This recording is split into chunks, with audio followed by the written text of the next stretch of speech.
होगे, जिस समय खिलोगे तो बिखर जाओगे, वो पाषाण की तरह तराशी जाओगे तो भगवान बन जाओगे। और उसी प्रकार हमारी अहिल्याबाई के जीवन पर यही एक चीज़ और जाति पात की बात यहाँ पर आई थी और अहिल्याबाई ने उसको दरकिनार किया।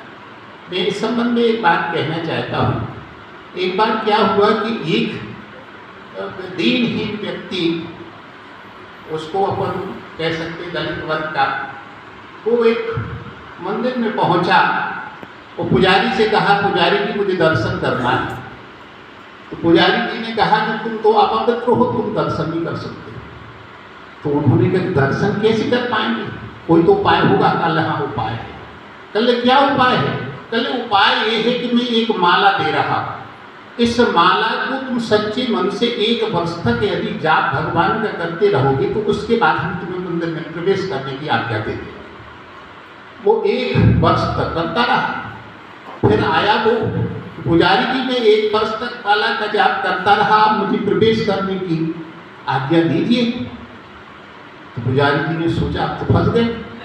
पुजारी जी ने कहा अभी तो पूर्णतः शुद्ध नहीं हुए, 1 वर्ष तक और। तो उसने 1 वर्ष तक और किया जैसे ही, तो भगवान खुद उसके सामने आए, बोले क्या मांगना चाहते हो? कल मंदिर के अंदर जाना चाहते, कल मंदिर के अंदर तो मैं भी खुद 1 वर्ष से नहीं किया पुजारी की वजह से, तो कैसे? उसके अंदर जो प्रोकृत हुए हैं उसके कारण मैं भी नहीं जा सका, तुम कैसे जाओगे? कहने का तात्पर्य ये है कि परमात्मा को यदि प्राप्त करना चाहते हो तो हमारे मन की पवित्रता होना चाहिए। और दूसरी चीज उस वर्तमान समय में बढ़ रही है, स्पर्धा कम है, ईर्ष्या ज़्यादा हो रही है। और इसके कारण एक दूसरे को हम बढ़ने नहीं देना चाहते। बहुत समय पहले मैंने कुछ बंद किया, याद मैं करके बता रहा हूँ, ध्यान से सुनेंगे तो। मैं मुसाफिर हूँ कटीले रास्तों का, इसलिए मधुबन शिकायत कर रहा है। मैं मुसाफिर हूँ कटीले रास्तों का, इसलिए मधुबन शिकायत कर रहा है। कहाँ?